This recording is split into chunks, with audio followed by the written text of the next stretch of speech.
I'm Tamika D. Mallory. And it's your boy Mysonne, the General. We are your host of TMI. Tamika and Mysonne's information, truth, motivation, and inspiration. New name, new energy, but same old us. What's going on, my son Lennon? Ain't much, Tamika D. Mallory. How you feeling? We're good, doing good. I mean, we have had a major blow in the last few days with the loss of my godmother, my movement mother, my friend, my big sister, my link sister, so many things, mentor, all the things, my leader, Hazel Wendouk. For people who don't know Dr. Dukes, she is an icon, a living legend, or now, unfortunately, a deceased legend, someone who never really looked for the cover of magazines and, to be the most noticed, but has done the most organizing of anybody that I know. I don't know anyone who lived as long as she lived, who's made such an incredible impact on our society. Ma Dukes was on the board of the NAACP, I'm sure, for more than 30 years. She is a grassroots organizer from Harlem, and her community of Harlem, doesn't matter. She could be on the national board of NAACP. She could be over here in another country helping with humanitarian efforts. Baby, that Harlem, that local community, she was hard pressed about ensuring that the people of Harlem knew her. She walked the streets, she shook hands, she paid light bills, phone bills, rent, went to court, family court, went to criminal court, did all of that with people from Harlem. She was a go-to for elected officials to be able to get her endorsement. She was one that you had to kiss the ring, not because she was ostentatious and or egotistical, but because she was such a important and formidable force within the community that if you didn't kiss the ring and people didn't see her with you, they want to know what's wrong with you, that she was, that she didn't support you. And I tell you, even with Ma Dukes, where we sometimes wouldn't agree politically. So I'd be with one candidate and she'd be with somebody else. And I'd be saying, Ma, I don't know why you supporting that person. She said, baby, you live to see a day where you put yourself in a position that no matter who win, they got to talk to you. So it don't really matter. Like, you might be caught up in, well, you and I got to be on the same side. We don't agree on the same issues. She used to tell me, you and I have different perspectives.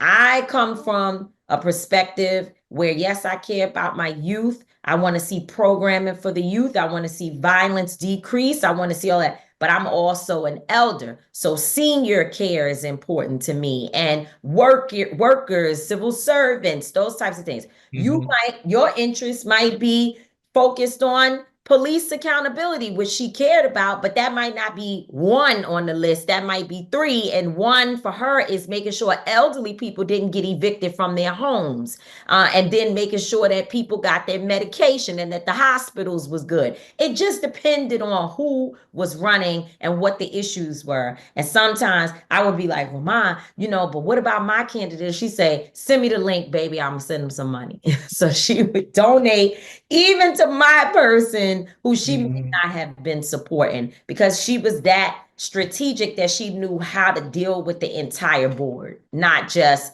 be so caught up in one thing that you can't see, as she says, the forest from the trees.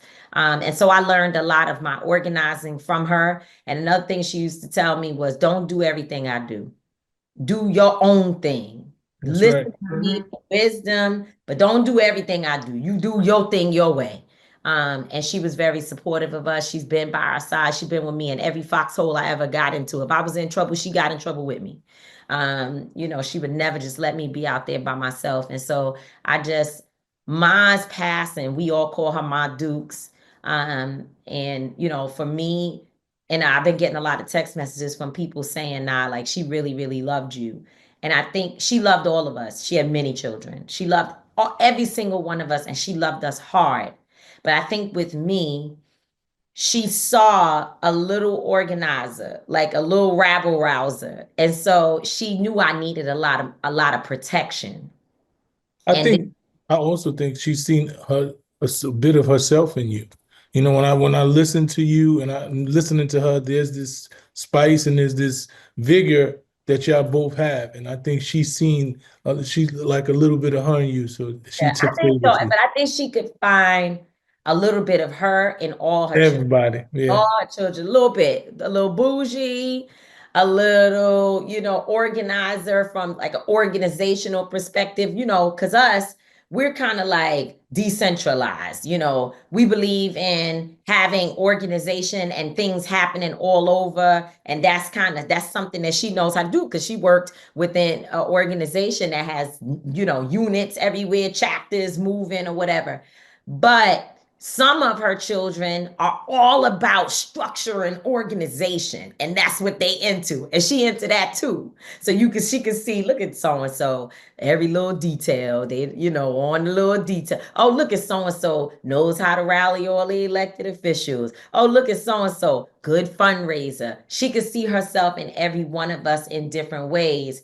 But with me, I think she always knew that I was the one to say the thing and get myself in trouble. And so she felt like I needed protection. Every Okay. child probably needs something different from her. And I was the one who she needed to protect. Marvin being our brother, she knew she had to always monitor his health. He's going to do his business. But whether or not he was taking care of himself, whether or not he was letting the stress and the trauma of his life, things that happened to him, early on in life, if he was letting that kill him, she gonna be on top of it. You know what I'm saying? So everybody, we all are suffering such a great loss. It's such a huge loss that it is indescribable that I was there with her 6 or 7 days before she passed away. You knew it was coming because we could see it. You walk in the door, you like, damn, her time is winding down. But it's just nothing like that last moment when the eyes are closed and the story is over. So it's a tough thing. Leave in peace to the Queen, Hazel Wendouk, man. We miss you already, Mm, mm, mm, mm. man. So Well, anyway, here we are at the end of the first season of the TMI podcast, but not the first season of us doing a podcast together. new Next, name, new energy, same old. the same old us. And as we rebranded this season. We became the Tamika Mysonne Information Podcast, but I think Yo, we now have moved to being a show and not so much a podcast, although I still love the grassrootness of podcasts. I love that. And I am so grateful for the people that I meet, especially on my book tour, that are saying, "Oh my God, I love your podcast. I watch it. I see y'all all the time. I love what you're doing." And so I love that. I love that about the fact that this vehicle gives us a way to touch people that we don't even get to see until you happen to be in West Bubble Hell, and there goes somebody that's like, "Oh man, I remember that episode when y'all was talking about so and so. I was so mad because I wanted to get my thing in there. What about me? Because I got, my product needs to be on your show too." I hear that all the time, and it lets us know that we got so much ground to cover. Our people are spread out all over this country, all over the world, with so much to contribute to the fight, to information, to fact finding, to truth finding. And I am very committed to what we look and feel like. We changed so much about our visuals. We had so many great shows during this season, and some of y'all stuck with us, and we've got more work to do. We've been trying to fine tune so you could find us easily on YouTube, so you can listen to our products, so that our schedules are tight enough that we're dropping what you're supposed to see and hear from us on a regular basis. And we're working on all those things. But thank you so much for sticking with us, folks. We love and appreciate every single supporter of the TMI show. And we appreciate those people who send feedback to help us be better at what it is that we're doing. We truly appreciate y'all, man. Keep supporting us.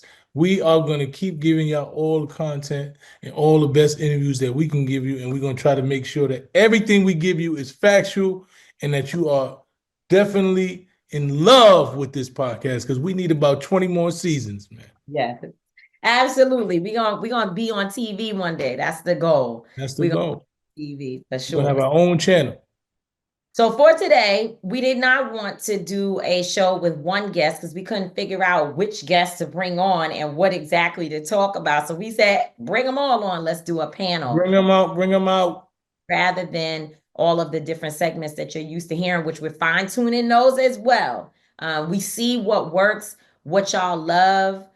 We see what has actually sparked conversation on our social media. And so we're gonna lean more in the next season into those things and just try to revise some of the other things. We want to tell y'all the greatest music and all of that, but sometimes y'all don't be paying us no attention, and we be thinking it's hot, and then no, they don't. I don't know. We gotta find a way to what y'all said. What did you tell me? That Lauryn Hill said you gotta add a motherfucker to. The ignorant niggas hear you, man. You got to add a motherfucker every now and then. So we gotta put a little bit of strawberry in the cold medicine, yeah, so man. people can catch up. You gotta get a little you gotta get you an edible. You know what I'm saying? Oh my God. Sorry. No, you don't A have that. little weed. They smoke. Okay. All right. Okay. You doing they are puffing, man. They are. too much. So we're gonna fine tune that stuff as well. But for today, we wanted to have a panel discussion, and I think that this is a good way for us to wrap up the season, because we have individuals who will be here to talk about some of the stuff that we've been working on, especially during this critical time. And so I'm really excited to introduce a panel of powerful, powerful individuals to you, and we will see you in the next season. After this interview. So we have an entire panel of friends today. As I mentioned to you all, we, at the end of our season of TMI, our newly branded podcast, our show, we've been calling it the TMI show. We're no longer the TMI podcast. We moving up in the world. And as we come to the end of this season, which has been one of our best seasons, we put a lot of energy into this show. We understand that in the age of misinformation, it is going to be on us to create content and to make sure that we have information for our community where people can find facts. And if we don't know, we say we don't know and we go find out. And so today we got a group of people to find some things out from, because they know all kind of stuff. And y'all know that our friends are really important to us here at TMI. So I'm excited to welcome the guests. Mysonne, you ready for the invitation of all our fabulous, fantastic guests? I mean, I'm always ready, man. We happen to be aligned with some of the most brilliant political and just minds in this world. So and they happen to be our friends. So it's good that we have the ability to get people on the line that can speak truth to power, that can break things down eloquently and with facts. Because that's what I'm about. I ain't with the rest. Give me the facts. Y'all can have your opinions, and you can have all the rest of the stuff. I just want the facts or the closest thing to the facts. And if you don't know, then don't tell me you know. So first of all, I want to introduce someone I consider to be my leader in many ways, is Pastor Michael McBride. So yes, absolutely. I don't know why you looking like you confused. Every day I talk to Pastor Mike to just get a little bit more fine tuning in how I approach the world. Pastor McBride is a co-founder of the Black Church PAC and also executive director of Live Free. He'll tell us a little bit more about what both of those entities do, but I can tell y'all, of all the people that's doing anything, Pastor Mike is really doing it. Let's just put it that way. And then we have my two sisters, Tezyln Figaro. Y'all know her as the Hood Whisperer. She is a Revolt News correspondent. That's her newest role. And I'm so excited that Revolt understood that they needed you there, Tez, as well as the host of Straight Shot No Chaser, a podcast on the Black Effect Podcast Network, my podcast sibling, as they say. And then Nina Turner, the Honorable Nina Turner. Make sure y'all never ever forget to add the Honorable. She is the founder of We Are Somebody, and also leading the efforts around Strike for All. And in this particular moment, I would say that Nina Turner is one of the most important political minds in our time.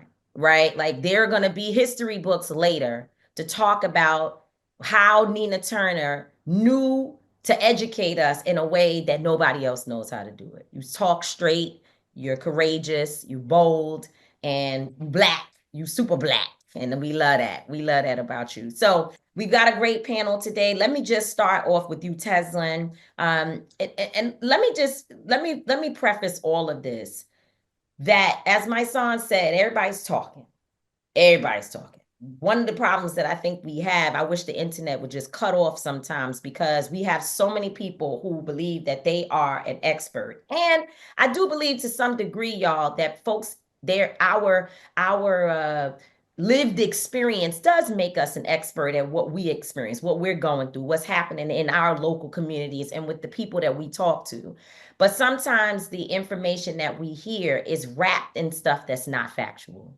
And that's something that we want to, TMI is really, really very, very careful about that. And I try to be careful about it in my day-to-day communication with people. So one of the big top lines in the podcast, YouTube world, is this idea that we must build our own, that we must take advantage of the struggles of this moment, that everybody's watching. People who never thought about politics, don't care nothing about politics, they're all paying attention in this moment. And this is a time when we can use that energy to build our own. We agree 100% that we cannot come out on the other side of this doing the same things that we've been doing for the last umpteen years, and we don't have new systems, new mechanisms, and things that we control our own. We've had a lot and we lost a lot. Black media, we're down to barely anything in terms of networks and magazines and newspapers that are flourishing that we own. So we know that some of these things we found out from these boycotts, that distribution is important, hugely important. How are these Black businesses going to get their products out there if Black people and others decide to turn off Target, Walmart, Amazon, so on and so forth? But we also understand that when people say build your own, it takes time to stand up a hospital in every community that people can get to in 5 minutes from their home, no matter where they live. It takes time to build grocery stores and all the things that we know the federal government is responsible for, federal and local government, because our tax dollars, not handouts. We ain't asking for handouts. But our tax dollars are responsible for how some of those things are built and maintained, and the jobs that go into keeping those things going. And Tezyln, lately, I've been hearing you talk a lot about federal workers.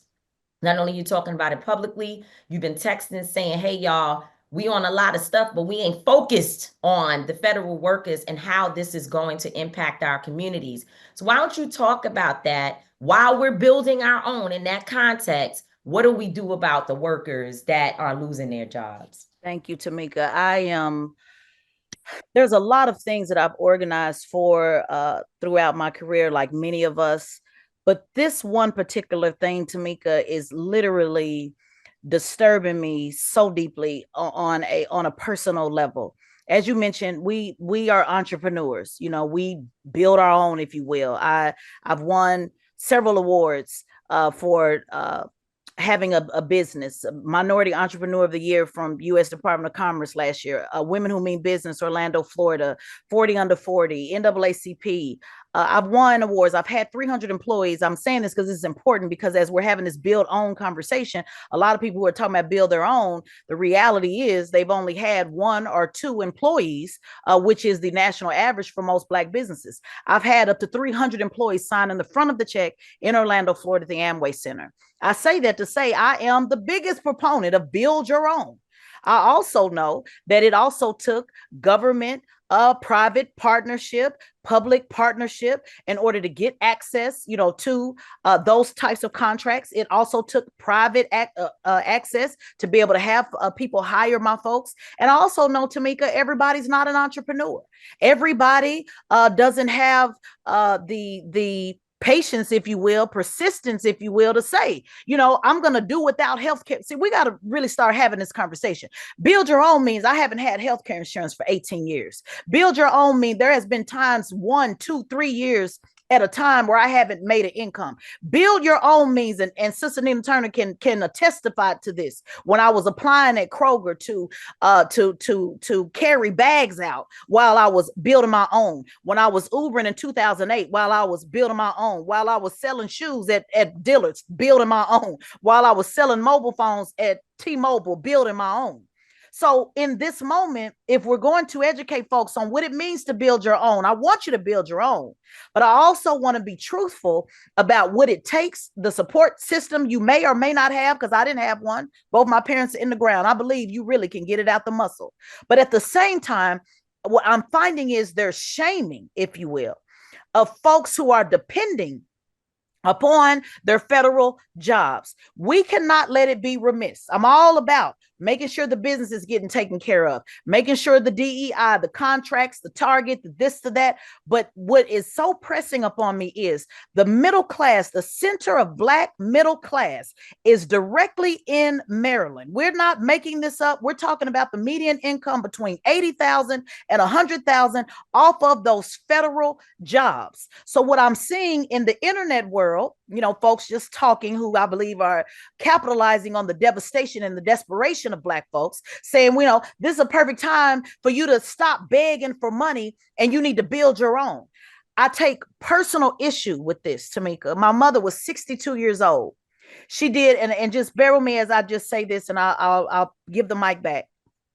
Senator Turner knows this because she was with me during my time when I lost my mother.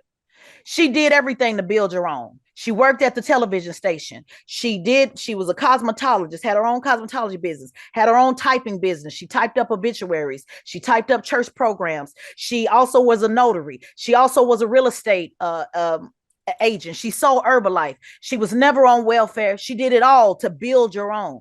But she also still had a job. And the one thing my mother said before she passed away, Tezyln, if I could just get this government job, if I could just get this government job to get the benefits that I need to be able to take care of myself, Tezyln, if you just get a government job, you'll be safe. I watched my mother, Tamika, and you know this in your book, I Live to Tell the Story. Can I tell you my mother did not live to tell the story? Can I tell you that for 6 and 7 years, she sat in the house, did not want to leave the house, smoking cigarettes back to back to back to back because nobody would hire her after the 2008 financial crisis? Can I tell you that my mother said that I feel worthless because nobody wants me? What have I done? Why can nobody take my skill set? And the one job that gave her the opportunity, like many federal jobs and state jobs have done, we know this on record for Black people, was the Department of Oklahoma, the faith-based initiative. My mother finally got a job, Tamika, at 60 years old. She was diagnosed with cancer several months after that. And she said, Tezyln, I've been wanting to die the last several years. And finally, the moment that somebody says I'm worthy enough to be a secretary for them, I find out I got 8 months to live. See, she didn't live to tell the story, but had the healthcare not been there, which was still inadequate, by the way, Medicare for all. This is what allowed my mother to be able to have the treatments so that I was able to still see my mother while she died.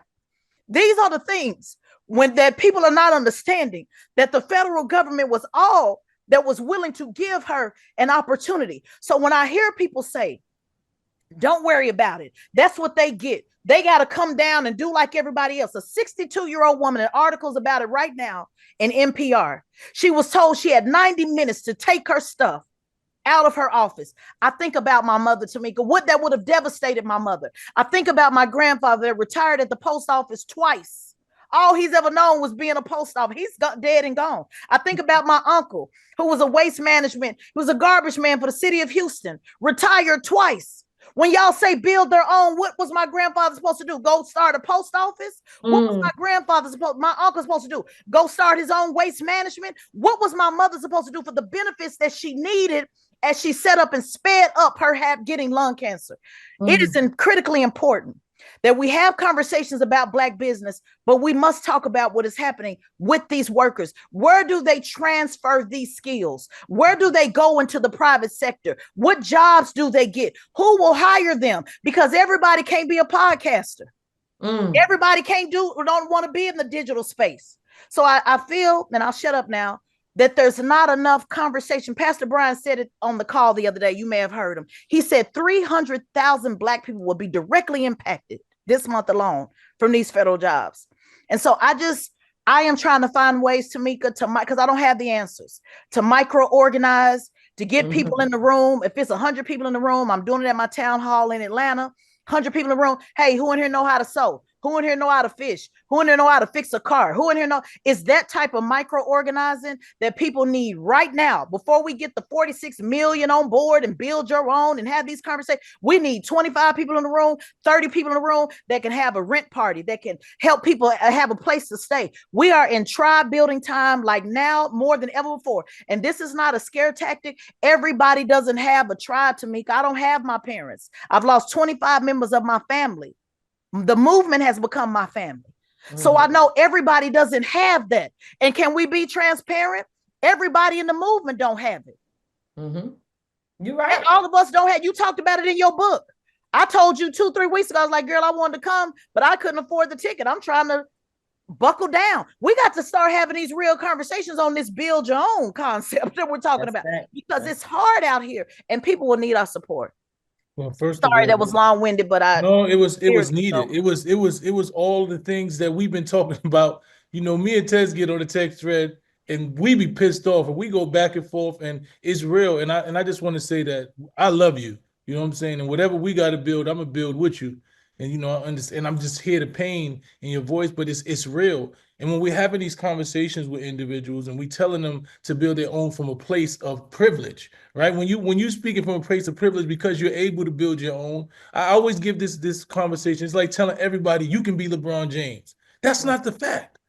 If everybody could be LeBron James, then we wouldn't be calling him remarkable, right? Everybody is not going to be the best player in the NBA. Everybody ain't going to be Michael Jordan. So they are going to be role players. And us as if we the LeBron James, we supposed to make sure that the role players have a seat at the table, that they have places to play. And when we diminish them and act as if if you just want a job, then there's something wrong with that. If you've gone to school every day and you've studied because you want this career and you wanted to be in government and there's something wrong with that, we're not having real conversations and we're not speaking to the needs and the realities of our people. So I just want to say thank you, Tez, for expressing it that way, because I don't think nobody else could have said it that way. I want to go to you now, Pastor Mike McBride, and I just want you to speak about this whole build your own and how the Black church has been in the lead of building your own. You know, for years you've been talking about that, and even though you've talking about it and they've been doing it, it's not that easy.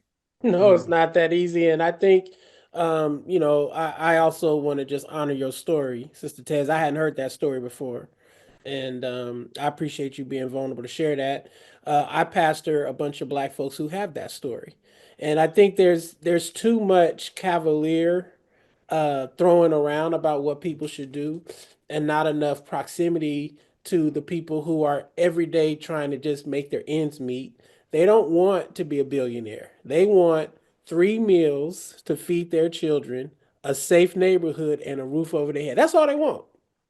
They're not trying to be billionaires. And I think some of what is happening is our people are buying the propaganda of this kind of demonizing of government as if it has not been one of the important ladders out of exclusionary poverty that we as a people, I mean, these are the fights our ancestors literally died for.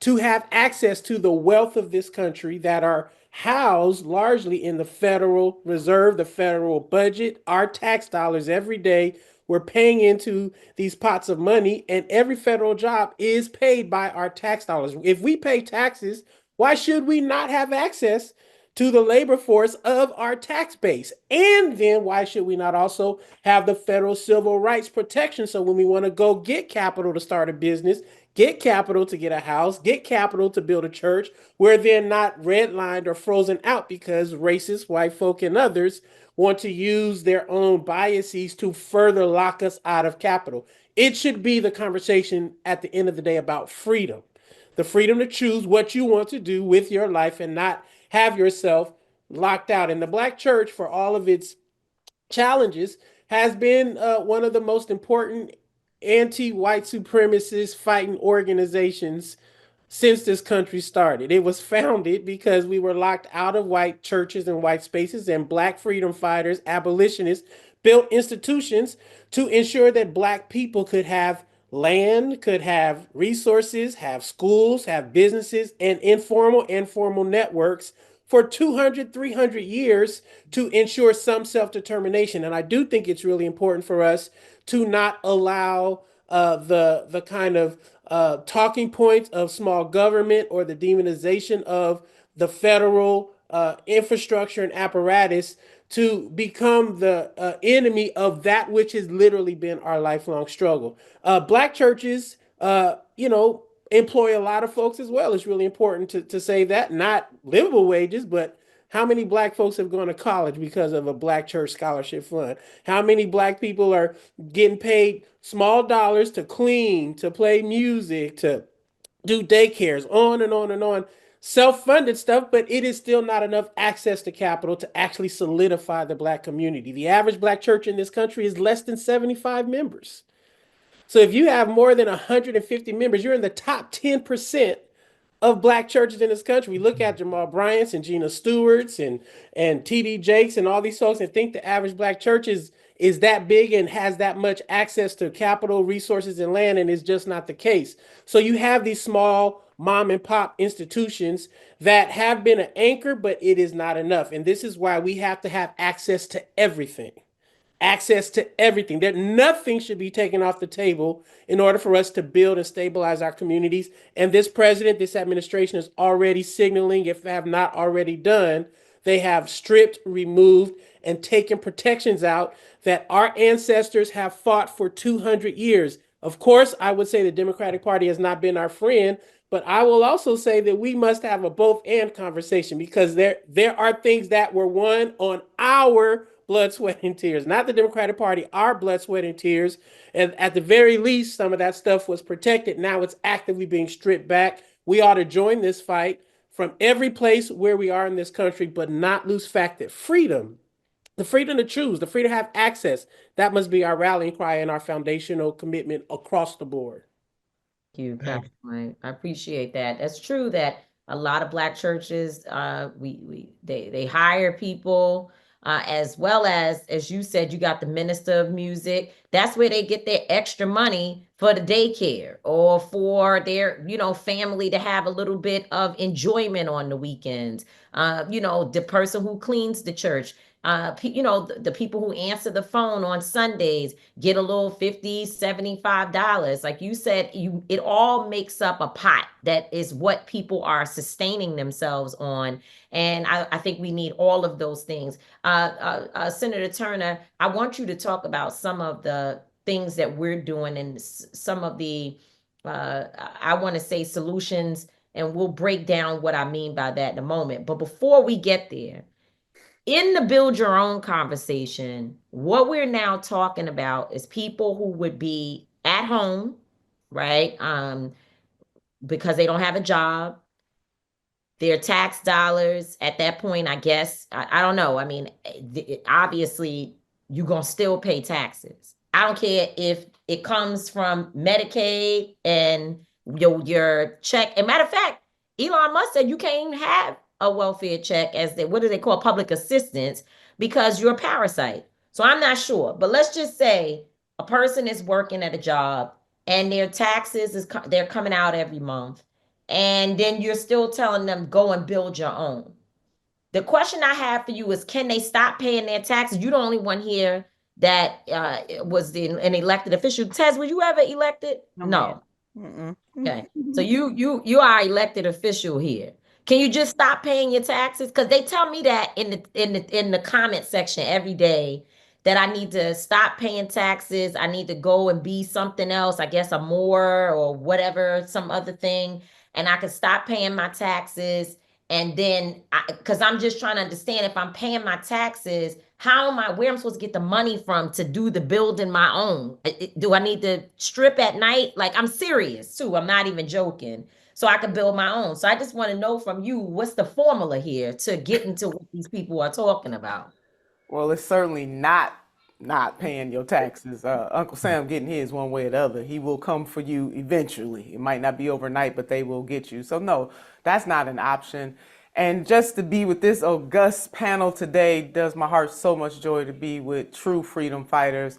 And to my sister Figaro, I mean, we were on the campaign trail of Senator Bernie Sanders when she lost her mom, and she didn't miss a beat. You know, I am in the Lost Your Mama club as well, and it's a hard thing. It doesn't matter how young you are or how seasoned you are. Mamas mean a whole lot in this world. And when I tell you she did not miss a beat, you're talking about a true soldier. You wouldn't have never known that she lost her mom. And certainly similar to what you're going through now, TDM, with the loss of Mama Dukes. But I just want to lift her up, because she told the absolute truth there. Working for government jobs used to be a virtue, and we let these clowns come in here and make it something that is not virtuous any longer. Federal workers are public servants. They're just not elected public servants, but they are the public servants. The people who work at the Veterans Affairs Administration, the people who work at that Social Security office, you name it, the person who works at the post office, and so on and so forth, those departments, they are public servants. And Elon Musk need to have several seats, because he's on the government dole. He receives corporate welfare. He is a welfare recipient. And we need to let the world know the difference between him and Big Mama and Big Papa, who may be receiving some assistance because of tax dollars. It's called a social contract, that we put money in a pot. But the full-fledged attack that Figaro is talking about is primarily on Black folks, but there will be a ripple effect for everybody else, because when this nation comes for Black folks, contrary to popular understanding and belief, poorer and working class people and barely making it middle class folks get hit too, of all backgrounds. So they need to always watch what's happening to Black people. But that is how we got into the middle class, not just on the federal level, but the state level, the local level, and the regional levels of government, because our ancestors fought to make sure that that government at least would not discriminate against us in jobs. When we think about people like Asa Philip Randolph, who stared down President FDR to try to desegregate and integrate not only just the armed forces, which came by way of Truman, but what he was able to get from FDR is what you're not going to do is discriminate in the defense industry. So Black folks got hired. See, this has been a long journey since they shipped our behinds over here to fight for a type of equality and liberation. So we cannot allow an Elon Musk, a President Donald J. Trump, or any others of those folks to diminish. It is not normal for us to look at our sisters and brothers and family and friends who work for government on any level and tell them get a real job or welcome to the private sector. Why are we lowering standards? We need to raise the private sector jobs up to the to government level jobs. Black people would not be as cemented in the middle class had it not been for government jobs. And the reason why we're cemented is not by happenstance. It is because freedom fighters who came before us ensured that at least in one place we weren't going to be discriminated against. It's the place where we pay our taxes. Y'all gonna hire some Black folks up in here. That is so real. So anyway, that, you know, I'm just 100% right. I mean, 100%. It's 200% right, and it's so unfortunate that our people have been brainwashed by this. They figured out a way to utilize this social media to keep telling us the same thing and make us believe that it's something wrong for us for wanting what we deserve, what we naturally deserve, and it's such a confusing thing. You know, Pastor Mike, I want to ask you this question because I do this anti-violence work. I do gut violence interruption.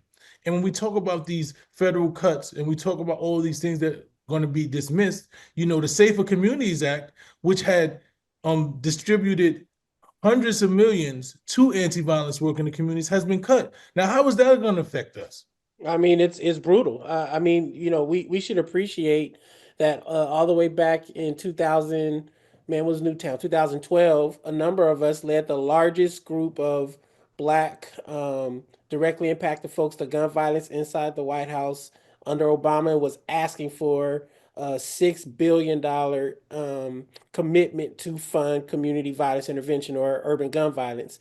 And Obama didn't even move on it. Biden said he wasn't going to do it, and it took us about 10 years just to get legislation written called the Break the Cycle of Violence Act. It did not get passed, but it was put inside the Safer Communities Act, and it set aside about $400 million to ensure that we could at least get these resources jump started. We also organized, talking about organizing about 50 cities across the country under this thing we called Fund Peace. And we were able to get the American Rescue Plan dollars, Department of Education, housing, a number of federal grant programs to be opened up for local communities to apply to do CVI work. All of that added up to help contribute to a massive reduction in gun-related shootings and homicides across the country and get it back to pre-COVID levels over the last 5 years. Now, why do I say that? Once the ARP funds, which pretty much have sunsetted, disappear in local cities, we are now left with a pre-COVID level funding for community violence interventions, which has been one of the most intensive workforce development programs for Black men, Black women, some Latino folks who have criminal convictions, who come out of gangs and groups and incarceration to do peacemaking work in the community. Trump has not only been non-committal in continuing that funding. A lot of the funding that was allocated under the Biden-Harris administration has been frozen. Hundreds of thousands of dollars that was coming to our work in the Bay Area, frozen. Nonprofits are closing down as we speak because they can't make payroll, because even the federal grants that we all fought hard to apply for are reimbursable grants. So that means we spent the money already, waiting for reimbursements, and the Department of Treasury has frozen that under the Doge stuff. So it is indeed, I think, a very perilous moment in our movement for the kind of non-law enforcement gun violence intervention programs grounded in public health that MICE and so many in New York and Chicago and the Bay have fought for. There is an important kind of consideration that we now have to figure out: how do we leverage our tax base locally? Leverage our tax base perhaps at the state level to try and open these resources back up, and or figure out, is there a lever we can push at the congressional level or even inside the White House? Hell freezes over, I guess. Maybe, I don't know, maybe he'll do something right. I don't know, but this is a donut hole in the work that has been at least 15 years in the making. And a lot of us are trying to figure out, where do we go from here? It will have a massive impact in building the infrastructure, public health, mental health, and workforce development for those numbers of individuals in our communities at the highest risk of shooting and being shot. Tezyln, I want you to come in and talk, but I would just want to ask you if you could speak to, are we begging? I know y'all already covered it, but I'm asking you directly, do you feel like what you just heard Pastor Mike say sounds like he's begging the government to come and do something to save us that we could do for ourselves? Yeah, no, we're accessing what we've already paid into. A lot of these folks who are talking about stop begging also be asking for cash apps. A lot of these folks who be saying stop begging also are making money off views. A lot of these folks who are saying stop begging, we are circulating the dollar, and it is called a private public partnership. And if you give a damn about what's happening to the least of these, we just got to just start naming this for what it is. Right. If we give a damn about what's happening to the least of these, then you do care about gang intervention programs that are now being cut because of the lack of funding. If you give a damn about what's happening to your cousin that you forgot about, because we all, not even 6 degrees separation, but 3 degrees separation from somebody who is hurting and who actually need, with the recidivism program of people that are coming out of prison that actually need to have resources to train, to get jobs, to have it, because these build your own people are not hiring them. And again, we are not against build your own, but I like to just use real testimonies, guys, because a lot of times it goes over people's head. And that's why I try to be so transparent, and sharing a personal, personal story so they can get it. I want to touch on a minute about the disabled and like with how this is happening with disabled, because we've had a lot of conversation on DEI and people think we're just talking about somebody's pottery business or pots and pans and Target. No. We're also talking about those of us who have decided to say, I'm not going to just sit home and be disabled. I'm not just going to sit back and depend on the government. I'm actually going to go get a job. And a lot of these federal jobs have hired people because they do get incentivized to give people a federal job. Just a quick story. After I got done building my own in Orlando with my 300 employees and we lost our contract in the volatile private sector, guess who hired me? In Oklahoma, I went for 1 year. I was a disability adjudicator at the Department of Oklahoma, at the Social Security Administration. Tammy, my very best friend of 30 years, was able to give me a referral to get on that job. Tammy has been suffering. I'm saying this because it's so important. Tamika, again, I'm tying in your book with the anxiety and depression. People who have been suffering that for a very long time. My best friend can't even stand up for long periods of time because of her physical disability. The government gave her a job rather than Tammy sitting at home. The same one that gave me a job went and got a job. Rather than her sitting at home, the government gave her an opportunity. The banks would not hire her. She couldn't get a job anywhere else. Now, because they're now forced to come back into the office, my friend is suffering physically because she was doing an at-home job, still doing the best that she could. When we talk about how this is affecting people, to the disabled, to people who were discriminated against, my mother being hired at 60 years old, nobody thought she was worthy enough, Tamika. It wasn't that she didn't want to work. It wasn't that she didn't want to pull herself up by the bootstraps. It wasn't that she didn't want to do for self and this do for own. These have been places where, like Senator Turner eloquently pointed out, that have had an opportunity that they otherwise would not have. And so it is heartbreaking to me, personally heartbreaking, to watch those who are literally going into the job with anxiety, with depression, who are now literally trying to figure out, am I going to have a job? My best friend, 25 years teacher, they've now went to 4 days of school. 4 days. Our babies are not learning what they need in 5. China's way ahead of us with education. So because of the cuts now with education, we got our teachers who are now working 4 days a week. What is her recommendation for build her own? Go start a new school? Well, that takes capital. We got Dr. Steve Perry starting schools, but who gonna give them the capital? That's right. It requires a government partnership. This ain't begging.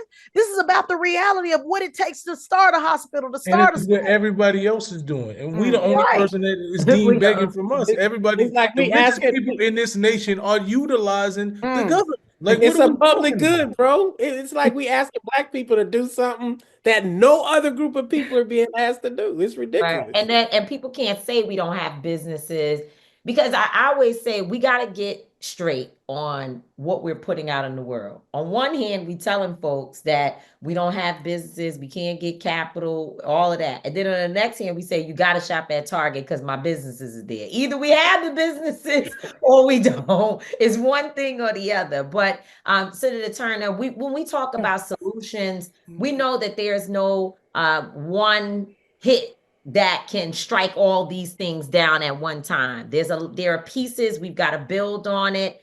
But when we talk about not begging, and you hear Tezyln saying that DEI is not just DEI, but it's diversity, equity, inclusion, and the disability people have put the A on the end, which is accessibility. So it's covering all of these things. When we hear companies that are having the audacity to debate, or not even debate, because I didn't even see a debate. I just saw Elon Musk, President Musk, and co-president Trump say diversity, equity, and inclusion out, and the companies just start dropping their drawers one by one by one by one. And so I want to hear you talk about the Target fast, because I know what happens. I've been told that a Caucasian fellow who probably had all the right reasons put out the 1 day, nobody buy anything. We didn't put that out. Also, there's another schedule of boycott Amazon for 2 weeks, and this for 2 weeks, and that for 2 weeks. we want people to enter the struggle however they get there. But we have been very focused that we're taking one company and looking at the impact that we can have there as a part of how we intend to use our consumer dollars to push back against all of this stuff. Why don't you talk about that really quickly after this? Maybe another question or two, one question for everybody. But please talk about that. Let us know why the Target boycott and what can we look for and expect to come of it as we go forward. There's definitely power in our purchase, so people need to really understand that. Before I go there, Sister T, just got to amen everything that was said ahead of time. When it comes to Black people, this country always sacrifices us, and we know this. The original class clash was chattel slavery. All right, so for those folks who care about class over race or caste, shall I say, then they need to understand in the United States of America, the original class clash was chattel slavery. So when we think about the capital and what is owed to Black people and why we are not on a level playing field, it is by design, it is on purpose. Policy is not immutable. So if this country really wanted to level the playing field and honor social contracts, it would have given us absolutely what it owed us, which was the 40 acres and a mule. And it still can give us. They would talk a lot about the debt, what is owed. Well, the number one debt owed in this country is reparations to those who are descendants of enslaved people. That is the number one debt that this country needs to pay.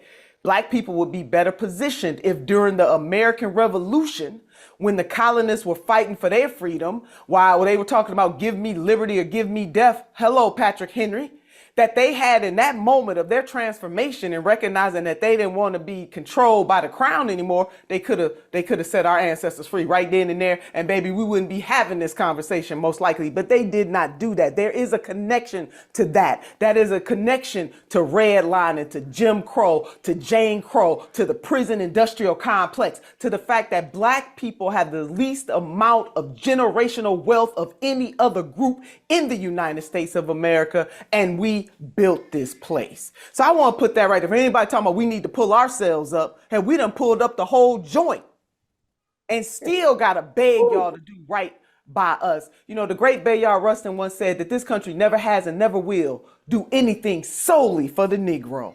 That is true when he said those words, and it's true today. And once we as Black people understand that, we're going to maneuver this thing. There's a book I want to recommend called Faces at the Bottom of the Well, written by a great constitutional attorney by Derek Bell, who just laid it out, that this country always going to be like this. But he didn't say we should not resist. And that's what this is about. It's about setting the record straight and resisting. Part of that resistance is to boycott Target, and it's Target because the CEO at the time that George Floyd was murdered came out there and said all the right things, which is that could have been one of my employees. Because this has happened, this is my obligation. This is what I am going to do as the leader of Target. We're going to spend $2 billion over 5 years with the Black community. He said that specifically, and not just associates in stores, but also people who provide contracts. For example, you can retrofit a Target store, that kind of thing. $2 billion over 5 years. And he said he was going to increase the internal workforce of Black people inside those Target stores. He did that, and that was the right thing to do and the right thing to say. I happen to believe that you can do well and do good at the same time. Now, what we come to find in 2025 under the auspices of now Shadow President Elon Musk is that CEOs like this one at Target wasn't obligated to it in the first place, because if they were obligated to it, they wouldn't be so quickly, to your point, when did they have a meeting and say that they weren't committed to it? You wouldn't be so quickly uncommitted if you were in fact committed to the fact that diversity, equity, and inclusion means something. And it doesn't even benefit Black folks the most. Hello, somebody? It benefits white women more than any other group. However, it's a path. So as we are somebody until freedom, Pastor Jamal Bryant is involved in this. So many others are like setting the stage for this boycott of Target. Boycotts have to be specific, and they can't end until we get what we want. So while I salute the folks who went on the 24-hour boycott, the thing is, we want people to get involved, come in where you fit in. We also want them to join this, because if I'm doing a 24-hour boycott, hell, I'm going to buy my stuff either before or after. What is the long-term impact to these businesses so that they know we're not playing games? If we can't move politicians because they answer to their owner donors, then we got to deal with the owner donors. Target and picking one specific entity right now, because we know there are others, gets us what we need to be able to fight the others. It is likened to the Montgomery bus boycott. They didn't boycott every place in Montgomery that wasn't doing black folks right. They picked one target for 381 days, sacrificed life, physical life and limb. At least in the 21st century, we got more options. We just telling people to boycott Target. But they can go to some of these other places and get what they need. And then to roll that into what Pastor Jamal Bryan is doing, which is the Target fast from Ash Wednesday to Easter, over 100,000 people, which he got those signups to say, we will not shop at Target. We asking people to make a sacrifice. And God help folks that just can't make this very easy sacrifice. When the people who came before us, and some of them are still walking this earth, made sacrifices that are deeper than what we could ever make. And then you got, well, I was going to call them mofos. You got people who don't even have enough intestinal fortitude to just don't go to Target.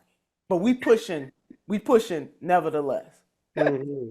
We're gonna make an example. I want to say this just for the do for the self community, because I it would be disingenuous if I did not mention this. I did have a conversation with, one of our brothers that leads this do for self, conversation. I won't say his name because he's not here to, give his own retort.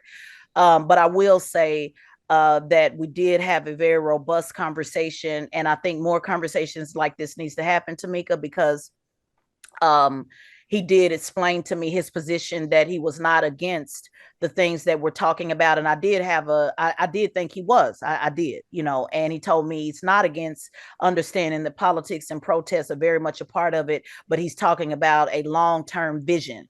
And he talks a lot about local politics. And so I just told him, I would appreciate if you maybe figure out a way to include it in your conversation, because it's being taken as if, you're not considering those things. And he said, those are not the things that I'm an expert on. And I said, and I respect that. But he did say he was talking about a long-term plan. The Do for Self community talks about long-term plan. And I said, I get that. I respect that. But I'm talking about what's going on April 1st, literally April 1st. So I think I know that this conversation is helpful. I think we need more of it. I've invited him to come to my platform to continue it with it, whether it's Instagram live platform, no platform, whatever it is. I think these conversations are important, because those of us who really are committed to this the right way, I think it's going to show up. We're going to see in this moment who really about Black people and who's really not. So I do want to take leadership, Tamika's. I tapped into her leadership, because normally I ain't got nothing on it, but I tapped into Tamika's leadership this week, and I did hold the space to at least try to hear, what I'm misunderstanding. And so I think as we continue to have this, maybe I'm not understanding what y'all mean when y'all saying do for self, because we getting real confused on this side. So I did have the conversation, and I think we need more of it, because we are not against nobody not being successful or a millionaire, I am not pushing people just being complacent, but to respect to what Pastor Mike said, not everybody has the same ambition. Right. And that's important that we recognize that. And I think it feeds into this capitalist mind state, right? That separates us. When you do for self, it doesn't mean you're doing for us, right? Because I don't want, as a leader, as someone who wants to see better for my community, better for all of us, I don't want to do for self. I do for self. I never had a problem doing for self. But when I look at the majority of my people and understand that they're not going to be in rooms, they're not going to have opportunities that I have, they're not going to have the same luck that I've had to get into spaces and acquire things that I've acquired. I know that I have to provide and fight for them to be able to survive in the ways that they are capable of surviving. That's what leadership looks like for me. I don't understand the mentality of do for self, because that what it does, it pits me against you. If I got to do for self, then I got to make sure that I do better than you. No, I want to do for me so that I can make sure that we're all good. I want to do us to do as a unified front. And I think that messaging for me is confusing. I never think about myself when I think about this, because I'm gonna always survive.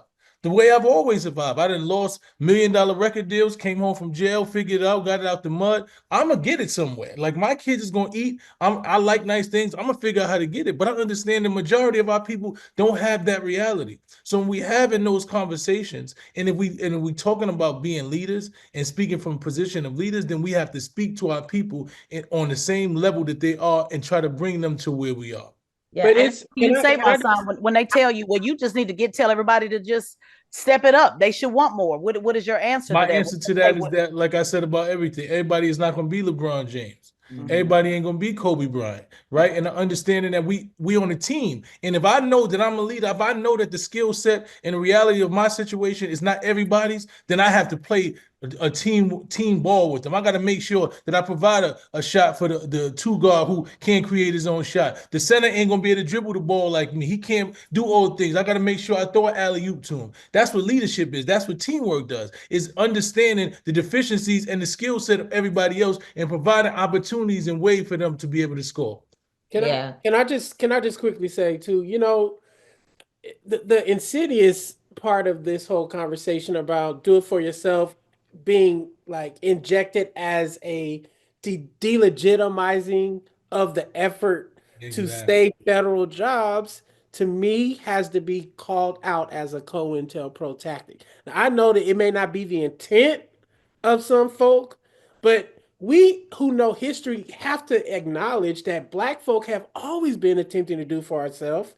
And they're not attempted. We built stuff. We built. It's also been let me divided all of our leaders. If we look, it's the same conversation that we've been having for years. Whenever we built Black Wall Street, whenever we built anything that was Black wealth centered, the U.S. government literally burned it to the ground, bombed it, sent white vigilantes and mobs.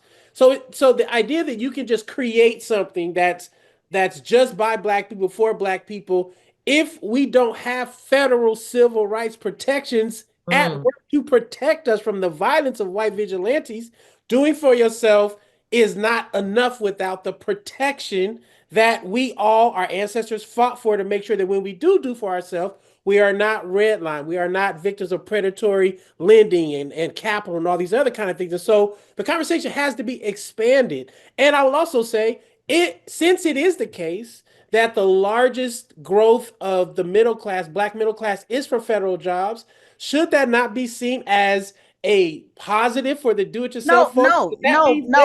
No, Pastor Mike. And the reason why, I'm just gonna go ahead and name it. Like, I get it, it's a COINTELPRO tech, but some of this is just bottom line jealousy. Let's just name it for what it is. And I'm just talking about the miserable people in the comments. I'm not talking about the grand scheme of things. Yeah, the bigger thing. I just, because I try to.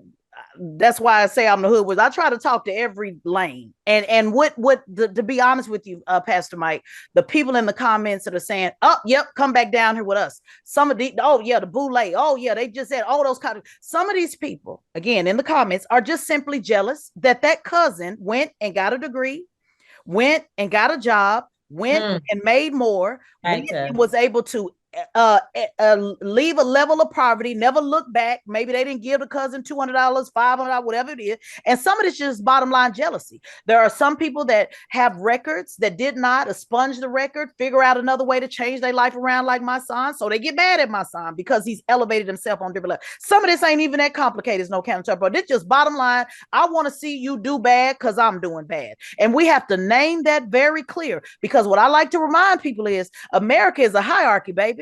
So if these people are coming down where you are, guess what's going to happen to you? You're going to go further. See, the hierarchy means you're going to go further down. We are in a race to the bottom. So if the qualified multiple degree, master's degree, having self, whoever it is, they got the government job, then now they got to come to the warehouse where they're going to be the supervisor. And that means whatever supervisor job you wanted, because again, at the end of the day, it's still based on skill, education, experience, all of that. We are in a hierarchy system. Now you're going to be pushed out of your job, sirs and ma'ams, and you're going to be in a lower position.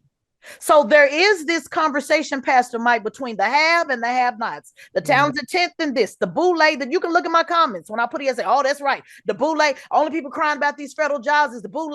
Too bad. They're going to have to figure it out. They got to come down here with the rest of us. Okay, sir. No, I'm agreeing with you're going to be put out your position as well. And I'm not saying it's not counter protest. I know it's still the same tactics, but for some people, it's very, very. Now look at you. Now you're going to suffer like me. And misery loves company. And I love to see people take a loss. I worked a federal job and I didn't like it for me because federal jobs, they typically promote you based on tenure and all of that. I like the private sector. But for many people are jealous that people have had those opportunities, Pastor Mike, and they just don't want to see people do well. That's just the honest truth. These are the same people that celebrate anytime somebody take a loss. They're the first ones pointing, na boo boo, because they're thriving off of resentment. And they have folks that follow them that thrive and feed off of that same type of red meat. Yeah, I'm agreeing with you. When I say COINTELPRO, I'm meaning the tactic to divide us, Yes. to ensure that we can't get the momentum necessary to win over the long haul. I'm not suggesting that somebody sitting in the federal government, but it's just the tactic to divide. They're more sophisticated. They don't have to sit in the federal. Well, they don't need it anymore because we're doing it to ourselves. You know, the bots that be in my comments, it's amazing. Like I know that they send them there to my comments. It don't even make no sense because it's no reason for you to be here because me and y'all don't think nothing alike. So it's no need for y'all to have 100 comments inside my comments. What's ironic to me, if you have a federal job and you're solidly in the black middle class, would you not have more liquid income to buy from do it for yourself? But that's what most people do. Most entrepreneurs. Man, my best friend started his store. He started selling clothes out his trunk. He started selling hats. He opened a store and he worked for the transit. Every night he get his benefits, he put his money into the store, and he about to open another restaurant. But he said, "I'm gonna keep this job though. I'm gonna make he gonna keep that MBA job and get." We're making the assumption. Yeah, we're making the assumption that some of these people really want people to do for themselves. You know, like when you say, "Well, wouldn't that have more access to buy more product?" These people, a lot of these people talk, they don't have no products to sell. They just want to see, you know what I'm saying? We acting like that's the real motivation. I'm talking to that group. Now we all talking to different groups. I'm talking to the bottom line, jealous bottom line. They don't have no business to sell. They're not trying to free up no capital. So they just talking. That's it. They just bottom line. Everybody ain't gonna sell t-shirts. Everybody not gonna sell hats, and everybody ain't gonna start no damn podcast. And that's why we need our brothers who are not that to understand that they feed in that. That's right. That's right. Because we love y'all and y'all can't feed that because they can't wait. They want to see us drown anyway. So when you say that, they utilize that as ways to tear us down and to feed into the negativity. So that's why I be having conversations. I'm like, brother, we don't gotta agree about everything, but don't let these people utilize you to try to bring us all down at the same time because they're utilizing your mentality of being an entrepreneur. And maybe because you don't know, maybe you don't understand that. You're not politically savvy in that regard. You don't understand what boycotts and what the diversity, equity, inclusion actually mean to the majority of people. Since you don't know it, then don't make it seem as if that's something wrong, right? Because they're going to utilize you. They're going to keep tagging me that you said this and such and such. I'm not here to go do that. I'm especially not with you because me and you are not my equal. You know, I debate with my equals, everybody else I teach. And I don't even feel like I want to teach you because you don't want to be taught. You just want to be, control opposition. So I just want our brothers to understand, don't let them use you. Yeah. Well, I want to call time. I thank y'all so much for coming on. Yeah, because we be here all day. I'm just getting warmed up to me. You got me all juiced up. Now you calling time. I want y'all to come back the next time we invite y'all. But I do want to say that, I hear you, Tez, and I appreciate, and I've had many conversations with many of our brothers and sistren who said, well, I'm not necessarily well-versed in that area. And also that's not what I'm saying. And so if people took it that way, that's on them because that's not what I'm saying, right? One of the things that I learned is, when I made the statement about Kamala Harris, I was asked by TMZ, do you think that Kamala Harris can become president? This is once she was the nominee or once they were elected, Biden Harris. And the TMZ person asked me, well, do you believe that she will become president? Because most vice presidents ascend to the presidential seat, or at least they try. And I said, well, I don't know. I said, racism is terrible. I said, but sexism can be worse. And when I said that, it went out that Tamika Mallory has said sexism is worse than racism. And I don't know, maybe my words was a little different or whatever, but that was my point. Sexism is worse. And I was speaking because I knew I was talking about a Black woman. So it's not like I'm saying white women, the sexism for white women is worse than the racism for all Black people. My point was that as a Black person, you already got some SHIT you got to deal with. And then when you add on top of that, that she's a woman, now that creates a whole another layer of disrespect, so on and so forth, challenges. But I noticed that a lot of people heard that what I said, they heard it a certain way. And so I have to take responsibility for the fact that I need to be real clear. Very much so what I learned from you, Tez. I hear you talk, you break down all the points, you don't really let people cut you off, you make sure that, and you will not just be clear about it, but you repeat the same thing sometimes 10 times until people get it, right? Right, you do, that's what you do. And because I didn't do that, I left it open that even people who respect me and love me were contacting me like, yo, what you were saying here? Because I didn't get it. So we are responsible for what we put in the universe. And if you see that your words are creating a certain type of response, you got to do better in the way in which you communicate. So if you don't know that what you're doing is making it seem like institutions are the elder institutions have been diminished, or you are diminishing their value, if you don't realize that that's what you're doing, you have to fix that. But I believe that people are real clear on what they're doing. And what is happening is that the rest of us are seeing it and speaking out about it. And as a result, now it becomes, well, that's not really what I'm trying to say. And I'm not this, that, and the third. So I could give but so much grace, because this has been going on with a lot of our people that are out there. They have influence online, podcasters, this, that, and the third. They continuously say things that is a dig at the institutions and the organizations and the efforts of our people of the past. And I just want to say for today, nothing that anybody is talking about is a new strategy or a new idea. Build your own, we already did that. Invest in community, we did that. Montgomery bus boycott, they had Uber before Uber was created, because how you think they got all of them people shuffled back and across the thing across the city? Meanwhile, they didn't even have cell phones to be able to do it. We've done all of this stuff before. And with less. What I think would benefit us best is that every time we get an opportunity and a platform to speak, rather than calling out what somebody else didn't do, what's your plan? That's it. Just tell us, this is what we need to do. Here's where you need to put your money. This is how we're going to do it. And if you are asked about institutions, oh, they did a great job in their time, but we are evolving this thing. We kicking it up to the next level. And we are using some of the wisdom of the past in order to inform how we move forward. That to me is an honest leader. I think it is disingenuous and it is extremely harmful to our community when we look at all of why are we sitting here today? It's because we built it. I mean, Senator Turner already said that we built this entire thing. So to say that we got lazy or we dropped the ball, no, we wouldn't even be sitting here talking about any of this if it were not for the hard work of people who came before us. And I just say Mama Dukes, in her honor, she was one of those who built her own, helped to build the NAACP, put young people in college. So many young people she fought for.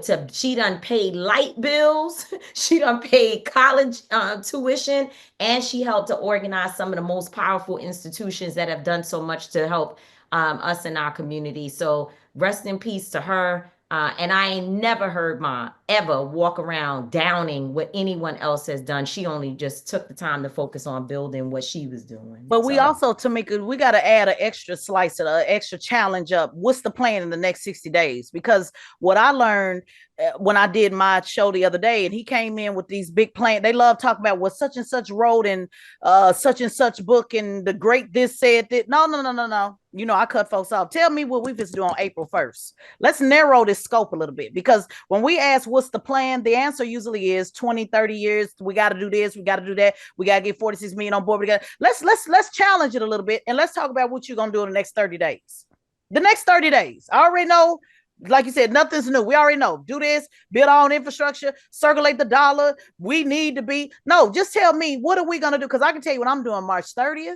I can tell you what I'm doing April 1st. I can tell you what I got planned on April 15th. Let's just talk about what we're going to do right now. And and you'll notice that when you ask that, not just what's your plan, in the next 30 days, homie, what you doing in the next 30 days? You'll notice there's no answer. Nothing. There's absolutely no answer. So let's step it up a little bit and ask for the next 90-day plan. And then let's circle back in 90 days and let's do a review.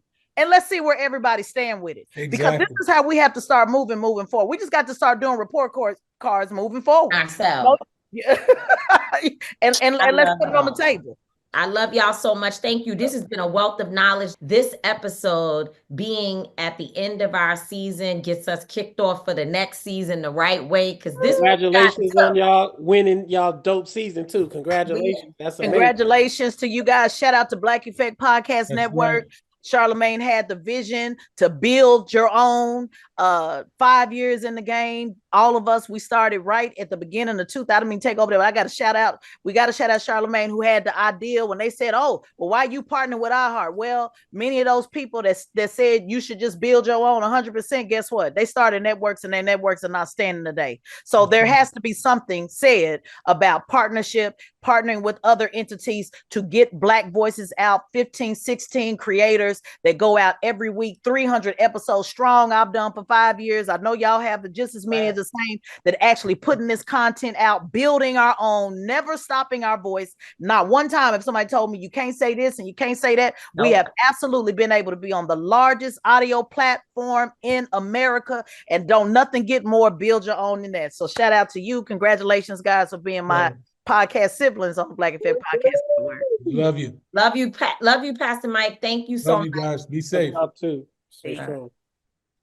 That was an excellent panel, and I knew it would be, because the brilliant minds and people who just have perspectives that are elite, and Tezyln really touched me. I speak to Tezyln all the time. Tezyln and me are in chat messages and text messages all the time. And whenever something goes on, she'll send me a screenshot and be like, look, and then we go back and forth, and then we go on the internet, because we don't just be talking to each other. We take our gripes to the internet.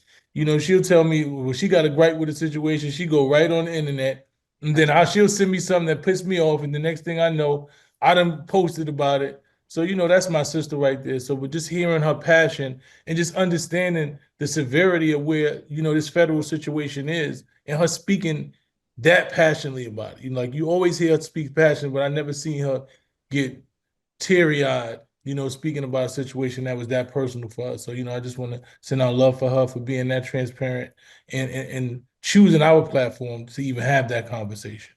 I love it. I appreciate it as well. And I would say that Tezyln, as she said, she built her own, right? And we built our own from nothing. We started this podcast. We didn't have a Black Effect deal when we started. We made it to Black Effect because they saw what we were doing by ourselves with nothing.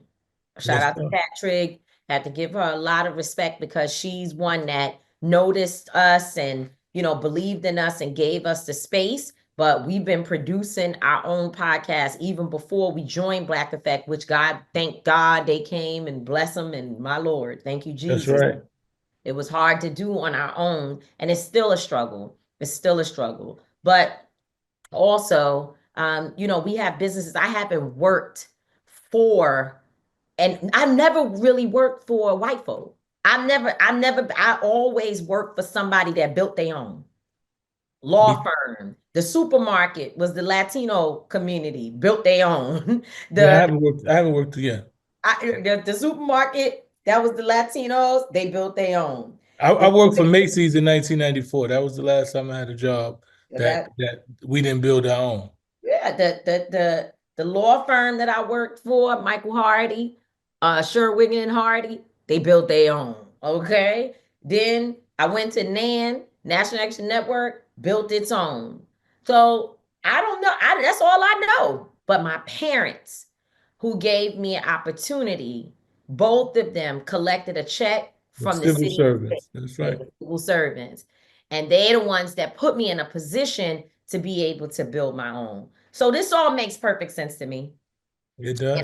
And I'm not finna let anybody make us think we crazy, but we ain't crazy, man. And speaking of thinking your own, this is pretty much my I don't get it of the day. I wanted to end it. It's something I heard a couple of weeks ago, and I hear this a lot. Shout out to Dr. Umar, who's somebody I actually respect. I think he's a brilliant man. Sometimes he says things that throws me off, and then sometimes he says things where I feel like he hits it on the mark. But this one right here was something that I had to speak of because these are two situations that I personally were involved in.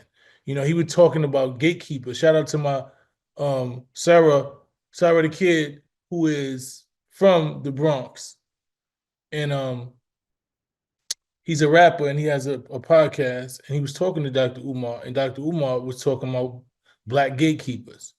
And, he mentioned a lot of names, and all of them I couldn't, speak up because I don't really know their situation. But he talked about Jay-Z, and then he spoke about Ben Crump.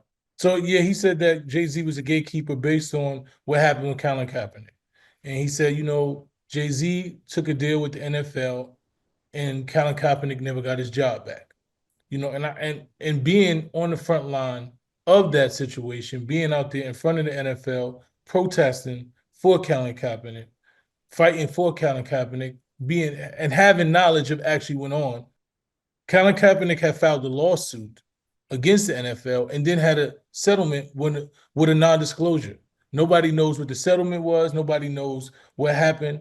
At that point, it quieted the reality of what was going on with the protests. Those of us who were on the front line didn't even know what was going on. We couldn't even fight no more. We were trying to fight, but there was no more Colin Kaepernick. And that's just the reality. I don't know what went on behind the scene. I can't tell you why, but I just tell you that a lot of us were confused. So what Jay-Z did was after that situation. Now, whatever him and Jay-Z had a personal situation, I can't speak to that. But Jay-Z in the NFL deal was not hindering what Colin Kaepernick had going on with the NFL. And that's just my perspective. You and I have debated this many times. We've debated it many times. I feel like, yes, Colin may have reached a settlement with the NFL, but there was still a lot of energy in the fight because it got bigger than that. People start talking about domestic violence issues and lack of ownership of Black folks of the different teams. Like it grew beyond that. What happened, in my opinion, was that Colin, in many ways, kind of stepped away to do his own thing. He was really quiet. There was no real coordination. In fact, I brought this up. I write about this in my book, that there was no real coordination. Unfortunately, the way that people operate in movements is that most people want the person who is the family of the victim or the person who was harmed or whatever, they want to see them. They feel like they could get behind messaging that's coming from that person. You said that it was because, after the settlement, Colin kind of had no choice but to accept the agreement and whatever the terms was. I don't know, perhaps it was. But what I noticed from behind the scenes was that, and maybe that was the beginning of it, is that there were a lot of changes happening and a lot of energy or lack of energy that was unsaid to the public. So it's a lot of things that people do not even know was happening. And I witnessed some of it. You witnessed some of it. A lot of us witnessed different things. So I don't think that Jay was being a gatekeeper, but I do think that people had the right to question and feel a way when they were in the middle of being like, the NFL is canceled, and then all of a sudden, Jay comes out with a deal with the NFL. What I have been saying is that the resources that they received are part of the deal that they made absolutely went to grassroots efforts around the country. I know it for sure. We saw the numbers. We know whether it was Parchman Prison or if it was Kansas City, Kansas, other things that we've done, Breonna Taylor, they invested, the folks, our people, Crutcher Foundation and the family there had resources that they were able to get to do work in Tulsa, Oklahoma, and the list goes on. And Carmen Perez and them in the Gathering for Justice.